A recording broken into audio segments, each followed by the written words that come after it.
الحمد لله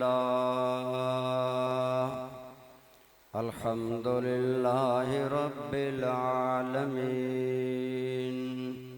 والصلاة والسلام على سيد الأنبياء وخاتم النبيين،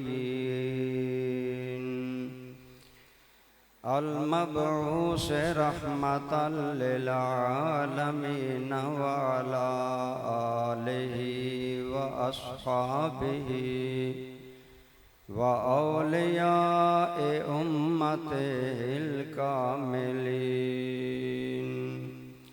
أما بعد، فأعوذ بالله من الشيطان الرجيم.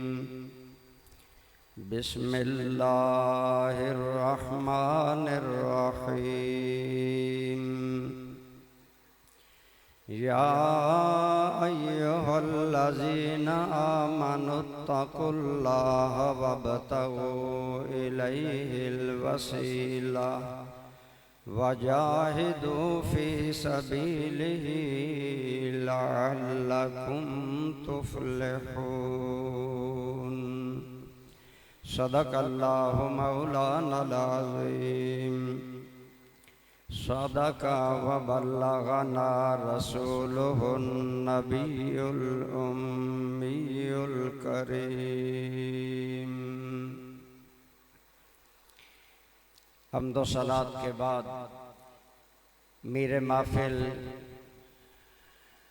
جانشین حضور سیدی ضیاء الامت مرشدنا الکریم حضور سیدی غریب النواز پیر محمد امین الحسنات شاہ صاحب، سجادہ نشین آستانہ عالیہ امیر السالکین بھیرا شریف، دامت برکاتکم القدسیہ،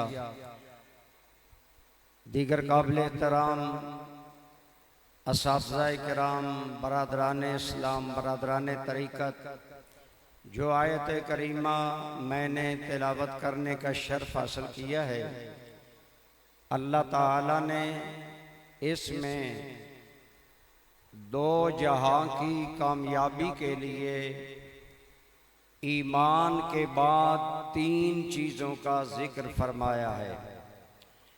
یا ایھا الذین آمنوا، اے ایمان والو، اتقوا اللہ، اللہ تعالیٰ سے ڈرتے رہا کرو، وابتغوا الیہ الوسیلہ، اور اللہ تعالیٰ کی بارگاہ تک پہنچنے کے لیے وسیلہ تلاش کرو، وجاہدوا فی سبیلہ، اور اللہ کے راستے میں خوب جد و جہد کرو، لعلکم تفلحون، تاکہ تم کامیاب ہو جاؤ. برادران اسلام، قرآن کریم میں اللہ کریم نے اہل ایمان کو بار بار حکم دیا، اتقوا اللہ، اتقوا اللہ، اللہ سے ڈرتے رہا کرو. دوستان ذی قدر، اللہ تعالیٰ کا خوف اور اللہ رب العالمین کا جاہ و جلال جب دل میں بس جائے تو انسان کی زندگی سنور جاتی ہے. جیسے عمومی زندگی میں باپ اور استاذ کا خوف بیٹے اور شاگرد کو بری عادات سے بچاتا ہے، برے کاموں سے بچاتا ہے، جیسے باپ کا خوف بیٹے کو غلط ایکٹیویٹیز سے روک لیتا ہے، غلط کاموں سے روک لیتا ہے، ایسے ہی جب اللہ کا خوف، اللہ کا ڈر اور اللہ تعالیٰ کی بارگاہ میں جواب دہی کا تصور، یہ بھی انسان کو گناہوں سے روک دیتا ہے. اور یقیناً جب انسان گناہوں سے رکتا ہے اور اس کے دل میں اللہ کا خوف پیدا ہوتا ہے، اسے اللہ رب العالمین کا قرب نصیب ہوتا ہے. میرے اور آپ کے کریم آقا صلی اللہ علیہ وآلہ وسلم کا ارشاد گرامی ہے، رأس الحکمت مخافت اللہ، سب سے بڑی دانائی، سب سے بڑی عقل مندی یہ ہے کہ انسان اللہ کا خوف دل میں بسا لے۔ آج ہمارے معاشرے میں ہمارے حالات جو بگڑے ہوئے ہیں، ہمارے اندر جو غیر ذمہ داری ہے، اندر جو سستیاں ہیں، ان کی مین وجہ یہ ہے کہ ہمارے دلوں میں اللہ کا خوف نہیں، اللہ کی بارگاہ میں جواب دہی کا تصور نہیں۔ دوستان گرامی قدر، یہی وہ چیز ہے جو جس انسان کو اللہ کا خوف نصیب ہو جاتا ہے، اللہ کی قسم اس کے دونوں جہاں سنور جاتے ہیں، اس کو دونوں جہاں میں فوز و فلاح نصیب ہوتی ہے۔ آپ کو یاد ہوگا رات کا وقت ہے، امام عادل 24 لاکھ مربع میل کے امام جاہ و جلال جناب سیدنا فاروق اعظم رضی اللہ تعالی عنہ مدینہ منورہ کی گلیوں میں چل رہے ہیں۔ ایک گھر سے آواز آئی، ماں بچی کو کہہ رہی ہے، بیٹی آج دودھ کم ہے، اس میں پانی ملا دو تاکہ یہ مقدار بڑھ جائے، ہمیں زیادہ اس سے فائدہ ہوگا۔ لیکن دوستان ذی وقار، وہ بچی عرض کرتی ہے، اے امی جان، آپ کو معلوم نہیں کہ حضرت عمر نے دودھ میں پانی ملانے سے منع فرمایا ہے۔ تو دوستان ذی وقار، ماں کہتی ہے جیسے آج ہم بھی اپنے عہدے، اپنے مرتبے، اپنے مقامات عموماً اللہ کی نافرمانی میں استعمال کرتے ہیں۔ اگر اللہ نے کوئی مقام عزت دیا، ہم اس سے عزتیں دینے والے اللہ کو راضی کرنے کی بجائے دنیا آباد کرتے ہیں، دنیا میں ترقی کرتے ہیں۔ وہ ماں کہنے لگی، اے بچی، عمر کو کیا معلوم کہ ہم نے دودھ میں پانی ملایا ہے؟ تو قربان جائیے اس بچی کے ایمان باللہ پر اور اللہ سے ڈرنے پر۔ عرض کرنے لگی، اے میری امی جان، اگر عمر نہیں جانتے، عمر کا رب تو جانتا ہے۔ اگر عمر نہیں دیکھ رہا کہ ہم دودھ میں پانی ملا رہے ہیں، تو عمر کا رب تو دیکھ رہا ہے۔ دل سے جو بات نکلتی ہے اثر رکھتی ہے، پر نہیں طاقت پرواز مگر رکھتی ہے۔ لیکن دوستان ذی وقار، ایک طرف اس مدینہ کی بچی کے ایمان باللہ اور تقوی نے ہمیں بتایا کہ ایک بندہ مومن کا اپنے رب سے اصل تعلق کیا ہے۔ میں مومن کہا کرتا ہوں، آج توحید کی بنیاد پر مسلمانوں کو مشرک بنانے کا عمل ہم نے جاری کر دیا۔ اصل توحید اور اللہ کو اصل ماننا یہ ہے جو صوفیاء کی تعلیمات میں اولین تعلیم ہے کہ ہم اپنے ہر عمل، اپنے ہر قول، اپنے ہر فعل اور نیت سے لے کر ظاہری عمل تک ہر چیز کے بارے میں اس یقین اور ایمان کو دل میں بسا لیں کہ میرا اللہ میری نیت سے بھی باخبر ہے، میرے عمل سے بھی باخبر ہے۔ اسی لیے کسی نے کہا تھا، توحید تو یہ ہے کہ خدا حشر میں کہہ دے، یہ بندہ دو عالم میں خفا میرے لیے تھا۔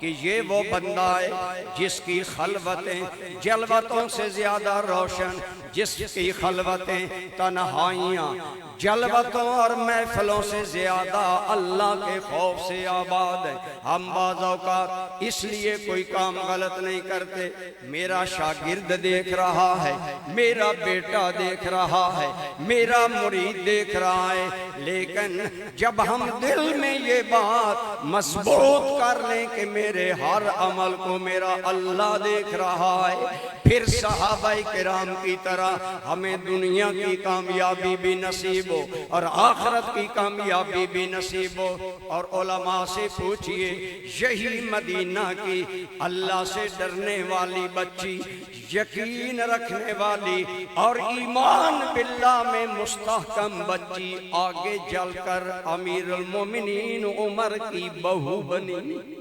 حضرت عمر نے اپنے بیٹے کے لیے اس بچی کا رشتہ اس لیے طلب کیا، لوگ وہ حیران ہوئے، ہم غریب اور بے نام لوگ اور حضرت عمر رشتہ مانگ رہے ہیں۔ تو حضرت عمر نے فرمایا میں اس بچی کا رشتہ اس تقویٰ اور خشیت الہی کی وجہ سے لے رہا ہوں تاکہ یہی خشیت عمر کی نسل میں منتقل ہو۔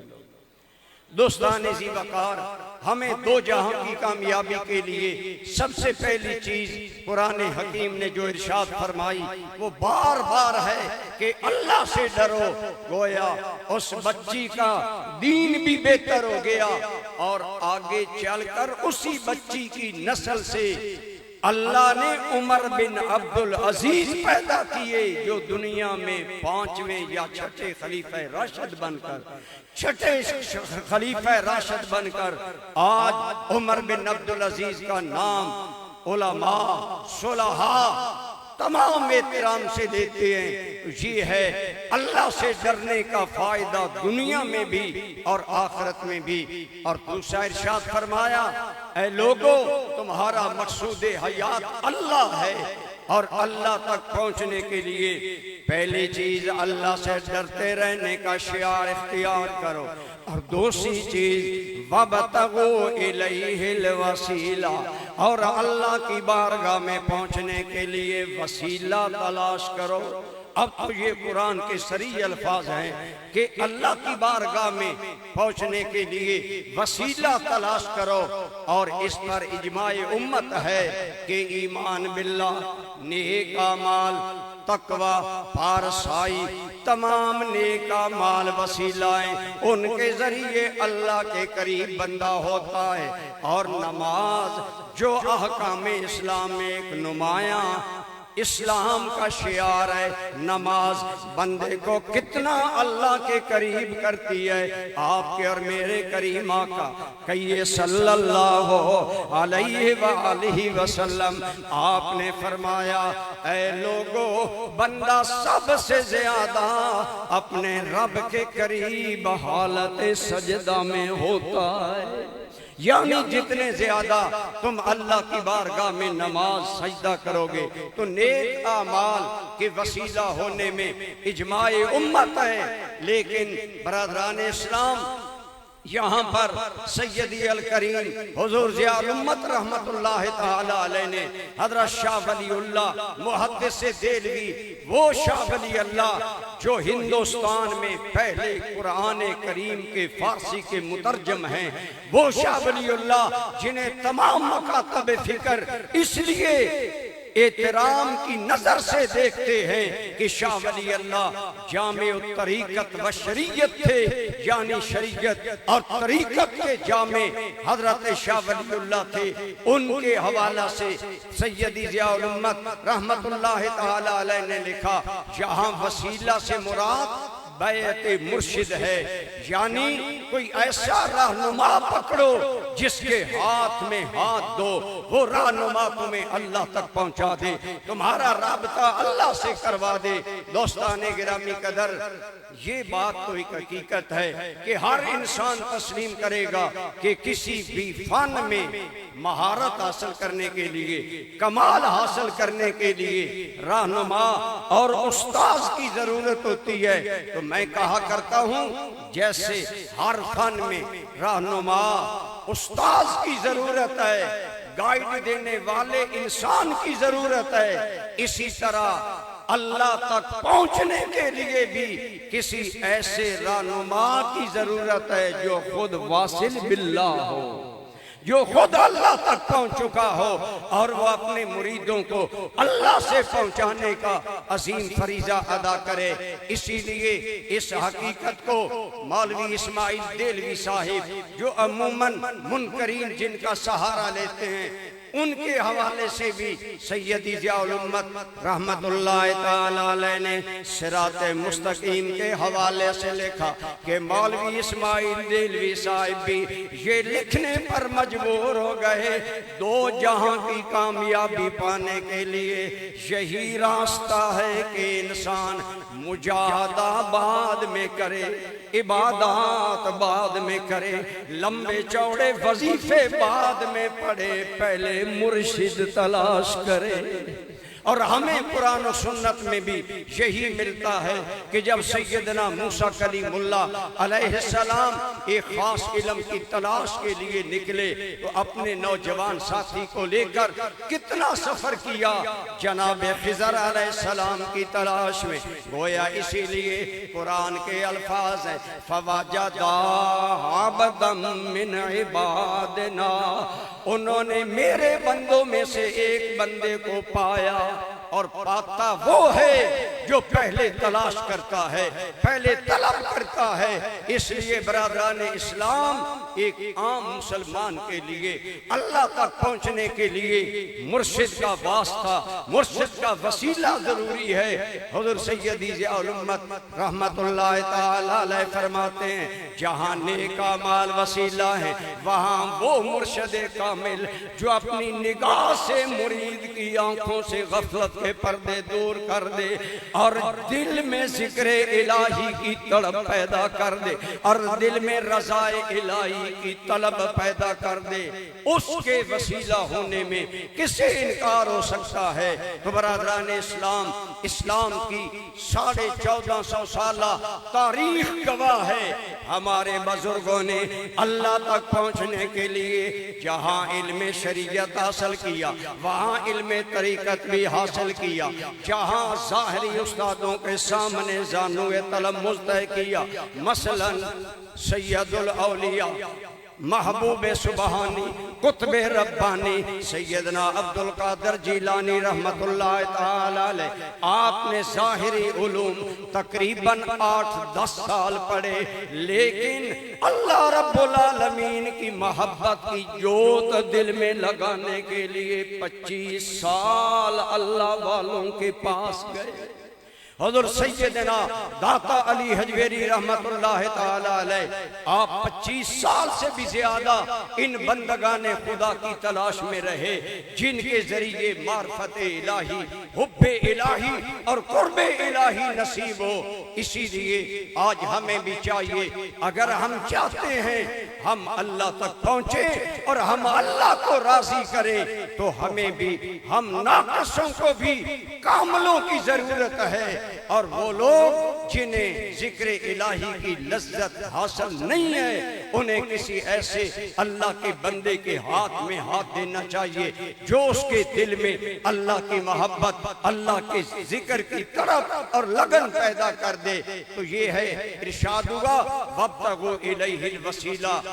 اور بعض لوگوں کے ذہن میں یہ سوال آتا ہے جب ہم نماز پڑھتے ہیں، قرآن پڑھتے ہیں، عبادات کرتے ہیں، پھر کسی بندے کو رہنما ماننا کیوں ضروری ہے؟ لیکن دوستان گرامی قدر مولوی اسماعیل دہلوی صاحب نے بھی یہی کہا ہے کہ سنت اللہ برہمیمن وال جاریس، کہ اللہ کی سنت اسی طریقے پر ہے کہ بنا بر فلاح حقیقی و فوز حقیقی پیش از مجاہدہ تلاش مرشد ضروری ہے، کہ یہی طریقہ امت میں آ رہا ہے اور یہی اللہ کی سنت ہے کہ مجاہدات، عبادات اور ریاضات سے پہلے مرشد تلاش کیا جائے جو تمہیں اللہ تک پہنچا دے۔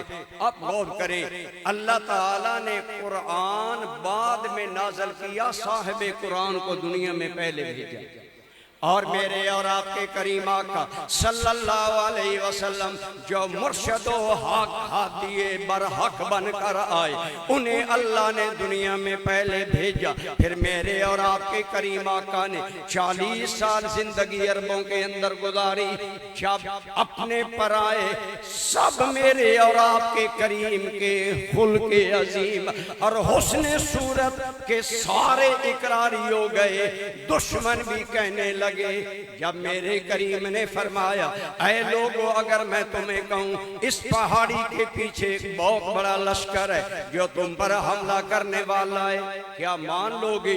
سب حاضرین بولے ہاں محمد کریم ہم مان لیں گے۔ فرمایا کیوں؟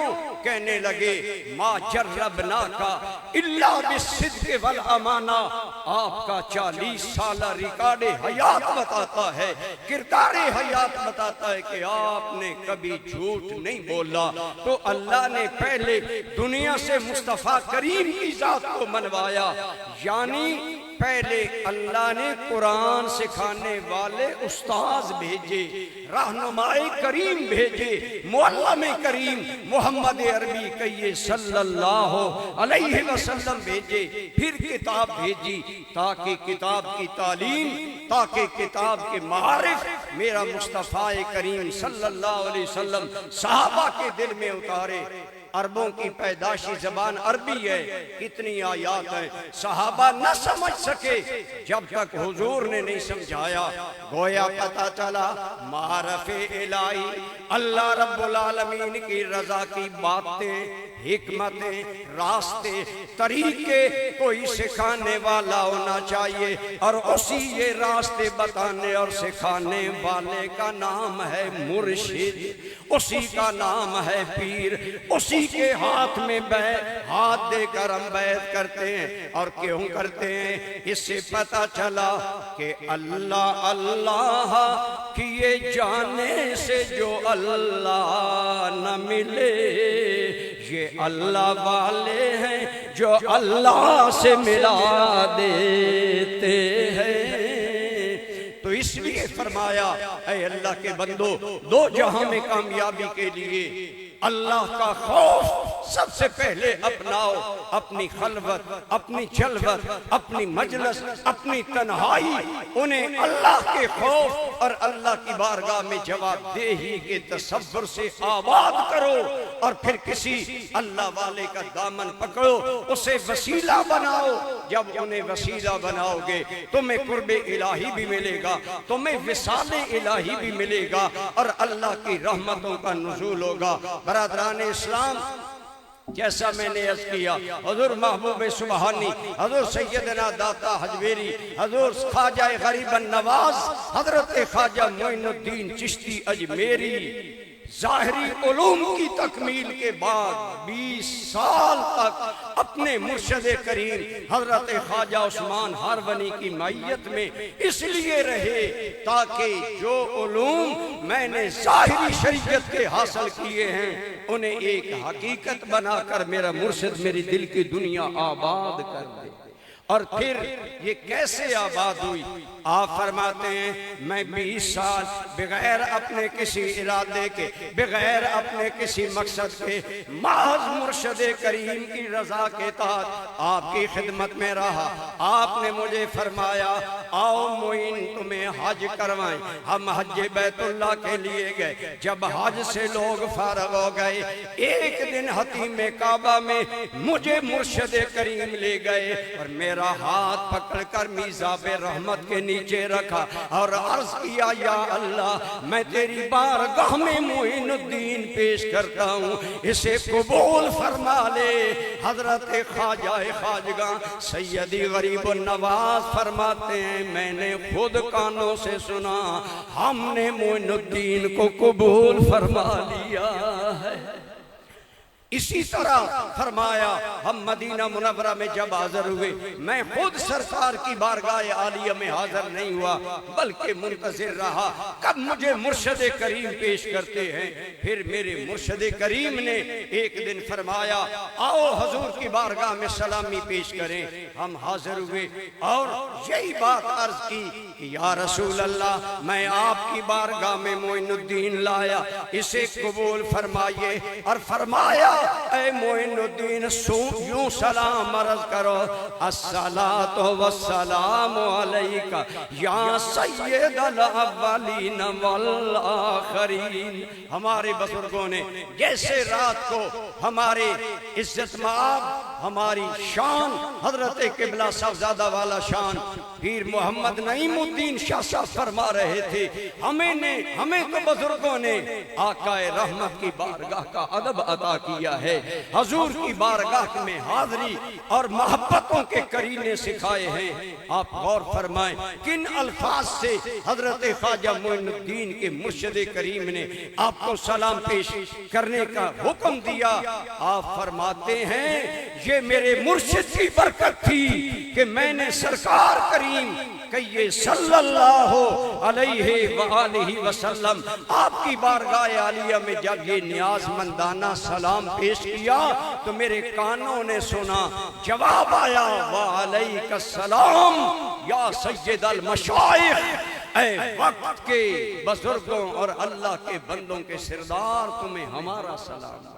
پھر دنیا نے دیکھا ایک خواجہ معین الدین کے بابرکت سانسوں کے صدقے اللہ نے سارے ہند کو نور اسلام سے منور کیا، لاکھوں لوگوں کو اسلام نصیب ہوا۔ اس لیے فرمایا اے ایمان والو، اگر اللہ تعالیٰ تمہاری منزل حقیقی ہے، اللہ ہمارا محبوب حقیقی ہے، اس تک اگر پہنچنا ہے، ایک تو اللہ کا خوف شعار حیات بنا، اور دوسری چیز یہ کہ مرشد تلاش کرو۔ اور الحمدللہ ہم وابستگان آستانہ عالیہ امیر السالکین کو اپنی نسبت پر ناز کرنا چاہیے۔ میں نے خود ان کانوں سے حضرت قبلہ مبلغ اسلام پیر علاء الدین صدیقی رحمت اللہ تعالی علیہ سجادہ نشین آستانہ عالیہ نیریہ شریف کی زبانی سنا۔ آپ فرمانے لگے میں امریکہ میں تھا، ایک آدمی کے گھر میں گیا، میں نے اس کے سر پر چشتی ٹوپی دیکھی تو میں سمجھ گیا۔ میں نے اسے پوچھا آپ کہاں بیت ہیں؟ انہوں نے جواب دیا میں حضور سیدی ضیاء الامت کا بیت ہوں۔ انہوں نے فرمایا کیا پیر صاحب یہاں آئے تھے؟ غالباً اس وقت تک حضرت قبلہ وہاں تشریف نہیں لے گئے ہوں گے۔ انہوں نے عرض کیا آپ تو تشریف یہاں نہیں لائے اس وقت تک، لیکن ہوا یہ کہ میں بہت زیادہ سرکار کی بارگاہ میں درود پاک پیش کرتا اور ایک ہی التجا کرتا، یا رسول اللہ آقا رحمت صلی اللہ علیہ وسلم، میں ایک ہی نگاہ کرم چاہتا ہوں کہ مجھے کوئی مرشد کامل دکھایا جائے، بتایا جائے۔ اور پھر حضرت علاء الدین صدیقی صاحب فرماتے ہیں اس آدمی نے جواب دیے کرسا میں درود پاک پڑھتا رہا، اور ایک دن خواب میں میرا مقدر جاگا، میری قسمت جاگی، حضور رحمت عالم کہیے صلی اللہ علیہ وآلہ وسلم آپ نے دیدار سے مشرف فرمایا اور اپنا ہاتھ پکڑ کر مجھے فرمایا کیا تم مرشد چاہتے ہو؟ میں نے عرض کیا جی یا رسول اللہ۔ فرماتے ہیں خواب میں سرکار نے مجھے ایک جانب اشارہ کیا، جب میں نے آگے دیکھا تو حضور ضیاء الامت موجود تھے، اور پہلے میں نے حضور ضیاء الامت کو نہیں دیکھا تھا۔ اللہ اکبر۔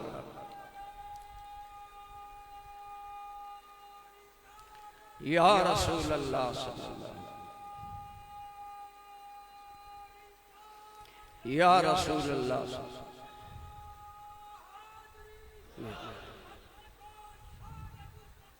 صلی اللہ علیہ وسلم۔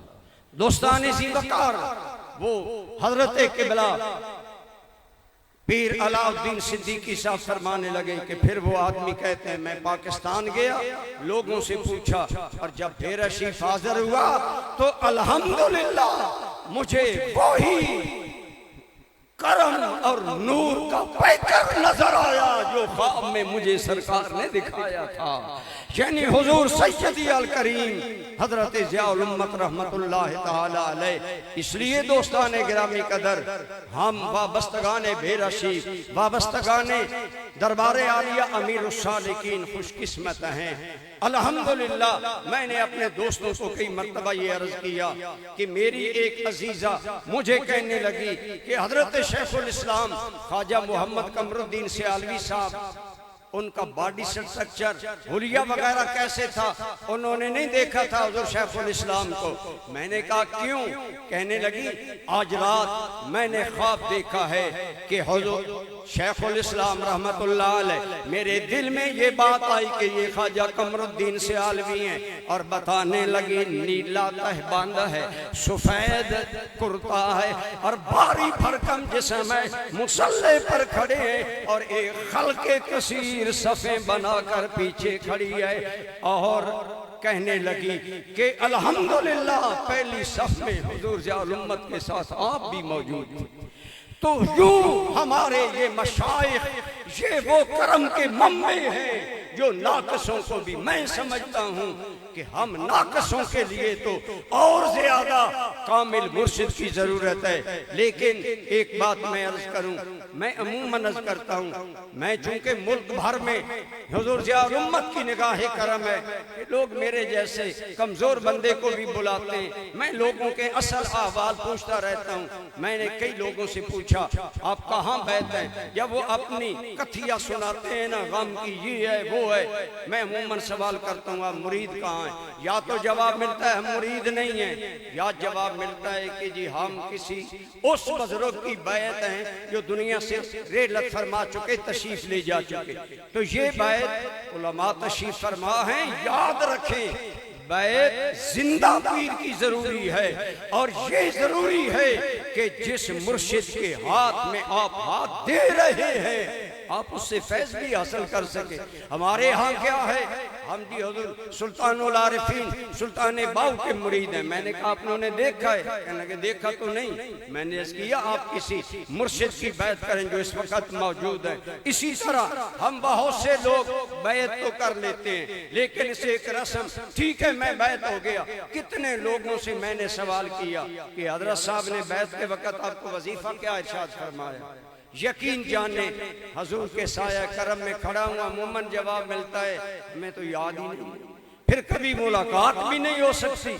تو آئیے اصل اللہ تک رسائی کے لیے مرشد کی نگاہ بے شک کام کرتی ہے، کوئی شک نہیں ہمارا عقیدہ ہے. لیکن ظاہری بیعت قربت حاضری اور جو تعلیمات وہ دیں انہیں عملی زندگی کا حصہ بنانا چاہیے، ان پر عمل کرنا چاہیے.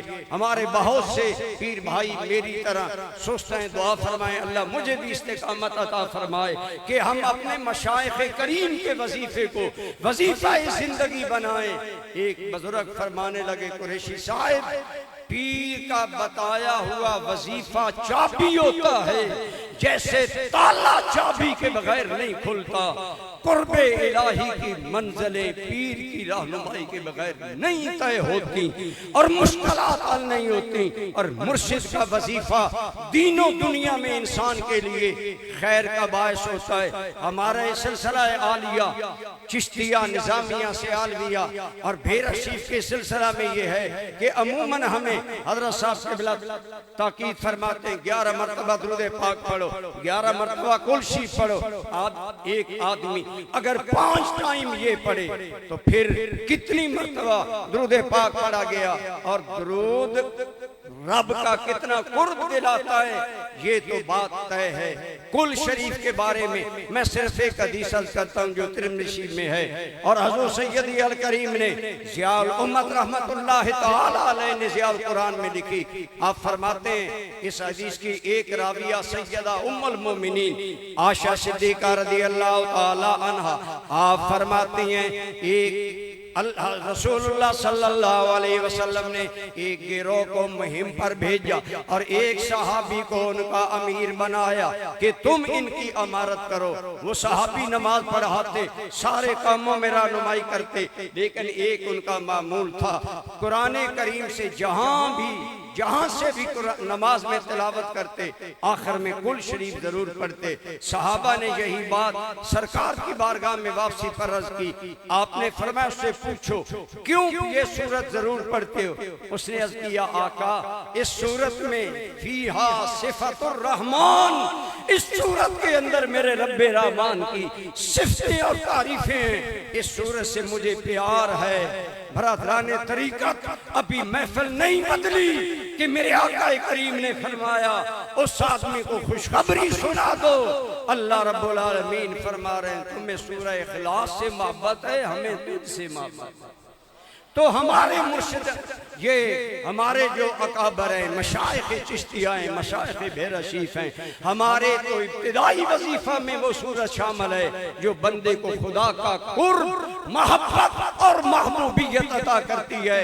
یقین جانیے میری ایک عزیزہ بیمار ہو گئی، ہم نے بہت علاج معالجہ کیا، اسلام آباد کے اچھے سے اچھے ڈاکٹروں کو چیک کروایا، لیکن انہیں صحت یابی نہ ہوئی، اور خود مجھے بتانے لگی کہ آج رات، اور وہ حضور سیدی الکریم حضور ضیاء الامت سے شرف بیعت ہے، انہیں کہنے لگی رات حضور قبلہ حضرت صاحب تشریف لائے اور مجھے فرمایا تم ڈاکٹروں کے دروازے پھر رہی ہو، حالانکہ میں نے تمہیں جو وظیفہ بتایا ہے وہ تسمیہ تو تیرے دل پر بیٹھی ہوئی، یعنی اشارہ تھا تم نے اس وظیفے کی پابندی نہیں کی، تمہیں یہ بیماری ہے۔ انہوں نے وظیفے کی پابندی شروع کر دی، بغیر کسی ظاہری علاج کے اللہ نے شفا عطا فرمائی۔ یا ایھا الذین آمنوا اتقوا اللہ وابتغوا الیہ الوسیلہ، اللہ کی بارگاہ میں پہنچنے کے لیے وسیلہ تلاش کرو۔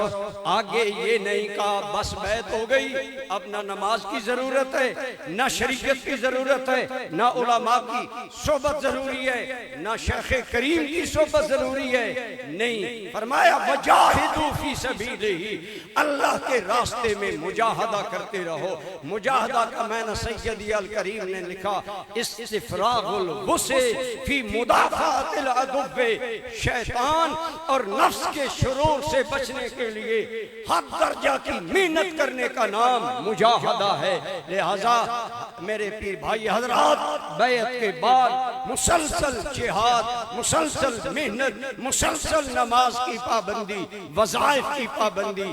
آپ کو یاد ہوگا ہمارے دیوان کریم حضور سیدی الکریم پیر محمد امین اللہ سنات شاہ صاحب، میں پاس بیٹھا تھا، آپ نے ایک آدمی کو بیعت فرمایا، وظیفہ بتایا اور ساتھ فرمایا گویا سہولت بھی دے دی، فرمایا اگر کسی نماز پر مصروف ہو، اگر اس نماز پر پڑھ نہ سکو وظیفہ تو اگلی نماز میں پورا کر لینا، اگر اس میں بھی نہ ہو سکے رات سونے سے پہلے اپنا وظیفہ مکمل کرو۔